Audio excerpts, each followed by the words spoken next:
मी समाज माध्यमावरती आणि सोशल माध्यमावरती ती क्लिप सकाळी 11-11:30 दरम्यान पाहिली. अनेक मित्रपरिवाराचे मला फोन आले की या क्लिपमध्ये तुमचा आवाज असल्याबाबतच्या न्यूज चॅनलवरती बातम्या सुरू आहेत. मीही ती क्लिप ऐकली. कुणीतरी एक अयशस्वी प्रयत्न माझा आवाज काढण्याचा त्या क्लिपमध्ये केलेला आहे.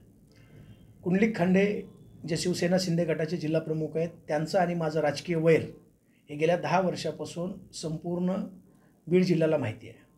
ज्या व्यक्तीमुळं मला शिवसेना पक्ष सोडावा लागला, त्या व्यक्तीसोबत मी अशा प्रकारची चर्चा करूच कसा शकतो, असा प्रश्न मला आणि माझ्याजवळ जे मला ओळखतात त्या लोकांना पडलेला आहे. प्रामुख्यानं याच्यामध्ये जो आवाज आहे, तो आवाज माझा नाही आहे. मी कुठल्याही प्रकारची अशी चर्चा केलेली नाही.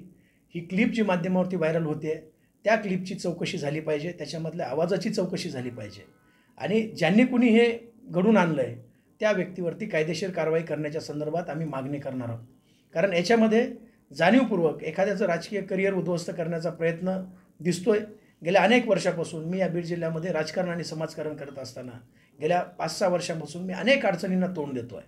अनेक अडचणी माझ्यावरती आणल्या जात आहेत. त्याच अडचणीचा हा एक भाग म्हणून याच्यामध्ये मला गौला असण्याची माझी निश्चितपणे शंका आहे. परंतु या ठिकाणी मी ठामपणे सांगतोय, समाज बांधवांनाही सांगतोय आणि इतर प्रेम करणाऱ्या कार्यकर्त्यांना सुद्धा सांगतोय की या क्लिपमध्ये जो आवाज आहे, तो आवाज माझा नाही. मी कधीही एखादी गोष्ट केल्यानंतर त्या गोष्टीपासून पलटत नाही. जे केलं ते केलं, जे नाही ते नाही. मी जर अशी कुठली घटना केली असती तर मी 100% स्वीकारलं असतं. पण मी अशी कुठलीही चर्चा केलेली नाही. तो आवाज माझा नाही. मी प्रशासनाला सुद्धा विनंती करणार आहे.